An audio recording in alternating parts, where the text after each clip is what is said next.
యోవేలు గ్రంథము మొదటి అధ్యాయము. పెతూయేలు కుమారుడైన యోవేలునకు ప్రత్యక్షమైన యెహోవా వాక్కు.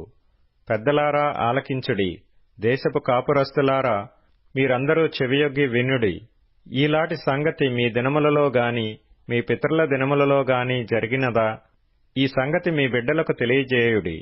వారు తమ బిడ్డలకును ఆ బిడ్డలు రాబోవు తరము వారికిని తెలియజేయుదురు.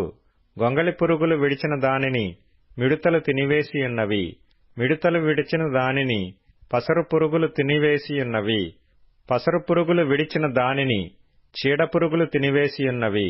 మత్తులారా మేలుకొని కన్నీళ్లు విడువుడి. ద్రాక్షారసము పానము చేయువారులారా రోదనము చేయుడి. క్రొత్త ద్రాక్షారసము మీ నోటికి రాకుండా నాశనమాయెను. లెక్కలేని బలమైన జనాంగము నా దేశము మీదికి వచ్చియున్నది.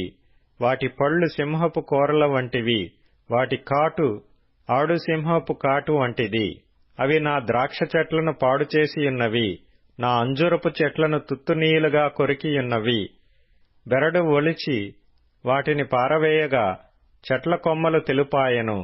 పెనిమిటిపోయిన యవ్వనురాలు గోనెపట్ట కట్టుకొని అంగలార్చునట్లు నీవు అంగలార్చుము. నైవేద్యమును పానార్పణమును యెహోవా మందిరములోనికి రాకుండా నిలిచిపోయెను. యెహోవాకు పరిచర్య చేయు యాజకులు అంగలార్చుచున్నారు. పొలము పాడైపోయెను, భూమి అంగలార్చుచున్నది. ధాన్యము నశించెను, క్రొత్త ద్రాక్షారసము లేకపోయెను. తైలవృక్షములు వాడిపోయెను, భూమి మీది పైరు చెడిపోయెను. గోధుమ కర్రలను యవల కర్రలను చూచి సేద్యగాండ్లారా సిగ్గునొందుడి. ద్రాక్షతోట కాపరులారా రోదనము చేయుడి. ద్రాక్ష చెట్లు చెడిపోయెను, అంజూరపు చెట్లు వాడిపోయెను. దానిమ్మ చెట్లును ఈత చెట్లును జల్దరు చెట్లును తోట చెట్లన్నీయు వాడిపోయినవి. నరులకు సంతోషమేమియూ లేకపోయెను. యాజకులారా గోనెపట్ట కట్టుకొని అంగలార్చుడి. బలిపీఠమునొద్ద పరిచర్య చేయువారులారా రోదనము చేయుడి. నా దేవుని పరిచారకులారా గోనెపట్ట వేసుకుని రాత్రి అంతయు గడుపుడి.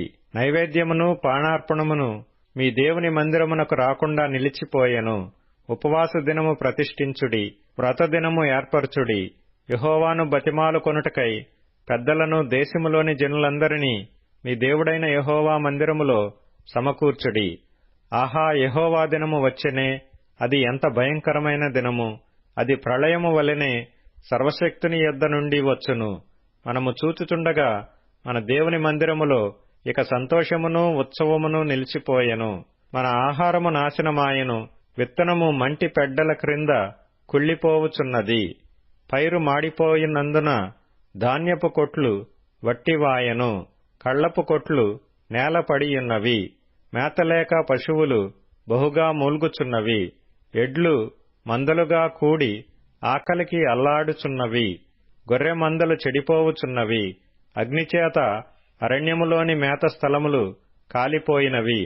మంట తోట చెట్లన్నిటినీ కాల్చివేసెను. యెహోవా, నీకే నేను మొర్రపెట్టుచున్నాను. నదులు ఎండిపోవుటయు అగ్నిచేత మేత స్థలములు కాలిపోవుటయు చూచి పశువులను నీకు మొర్రపెట్టుచున్నవి.